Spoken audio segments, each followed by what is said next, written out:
Are you thinking of renovating your home in 2025? Good news, you are not alone. There is a survey that was recently done by This Old House, who surveyed 2,000 people to talk about what are their plans for renovation in 2025, and a huge percentage of them talked about renovating their home. Here's the challenge. A lot of people who purchased their home prior to 2022, you've got a super low interest rate. You either bought in 2021 and you got a low rate, or you refinanced in 20 and 21 and you got a low rate. And people don't want to get rid of those low interest rates. They don't want to move out of the house. And so a lot more people are planning on staying put, and you might be one of those people. But you don't love the house that you're in, or you want to fix some things about the house. And so This Old House just did a survey, and they were talking about what types of renovations people were planning on doing. And they were talking about who was planning on doing those renovations. And so I want to share with you a little bit of that information, and then I want to share with you some ideas on how you can make it happen. So first and foremost, why do you plan on renovating? The number one reason why people planned on renovating is to improve the appearance of my living space. The second biggest reason people wanted to renovate, to make repairs. A lot of people have had deferred repairs. There's some things that you plan on doing. That honey-do list has been growing quite a bit. Number three, to increase the value of my home. Be careful about this one. Not all repairs increase the value of your home. Historically speaking, kitchens and bathrooms are the two things that increase the value of your home the most. Number four, to make my living space more comfortable. This one drives me nuts in a positive way, kind of. I hate the fact that most people do the work to make their house more comfortable right before they sell the home. You can't enjoy the comfort. So you need to do that work while you still plan on living there for a while, so you can actually enjoy the home that you're living in. All right, the next one, to do preventative maintenance. So that's the opposite of repairs. That's actually critical as a homeowner. Way cheaper to do preventative maintenance. No different than medical advice about, hey, it's better to eat your vegetables and do a little bit of exercising than to deal with diabetes and coronary heart disease. So preventative maintenance, an ounce of prevention is worth a pound of cure, right? That's why the saying is, do prevention before you have to do cure. To improve safety, that's a good one. You want to be making sure you're taking care of your family, that you're keeping yourself and your valuables safe, to make the space more eco-friendly, to make it accessible. Second to last one is to take advantage of lower interest rates. It's actually interesting. That's really the most important thing I want to talk about here.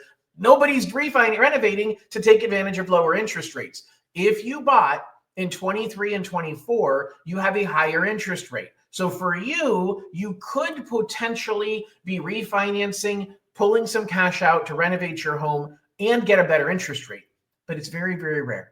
So for those of you who aren't in that situation, for those of you who have a really good interest rate, you're really in one of a couple of categories. The first category is, I've got a great rate and a lot of equity. Awesome. Then you should probably do a second mortgage, but it's going to depend on the size of your current loan versus the size of the money that you're pulling out. Doing a second mortgage is at a significantly higher interest rate, 8 to 12% on average in today's market. So if you owe, $100,000 at a 3% interest rate, and you want to pull out $500,000 at a 9.5% interest rate, well, the blended average may be better off to just do a full refinance at 6.5. Even though you have that 100,000 at 3, your weighted average is going to be, the bigger part is going to be at the new higher rate. You're better off putting it all at one lower interest rate, average interest rate, or shall I say blended rate.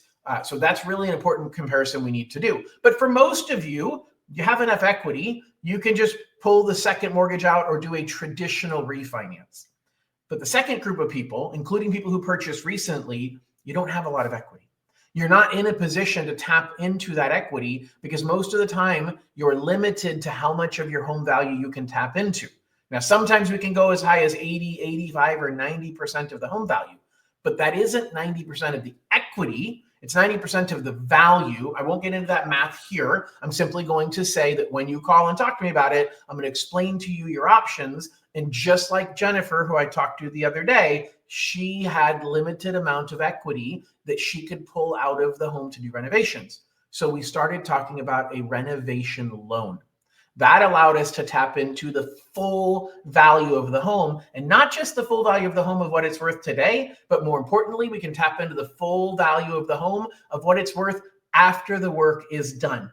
For Jennifer, it meant the difference between pulling out $30,000 on an equity loan versus doing a renovation loan where she was able to pull out $150,000, which gave her what she needed to renovate her home and make it what she needed it to be. So if this sounds like you, give me a call, because the hardest part is figuring out the ways to finance it. This article that I was reading through talked about, hey, a lot of people have dreams about doing this renovation work, but they have some nightmares about how they're going to pay for it. Let me make that nightmare back into a peaceful dream by talking you through your scenarios of how you can finance it. Everyone's situation is different, including, are you planning on doing the work yourself, or are you planning on hiring contractors? Because certain programs have certain regulations on that. So reach out to me. Let's have a consultation, talk about your situation, and let me help you make your home the home of your dreams.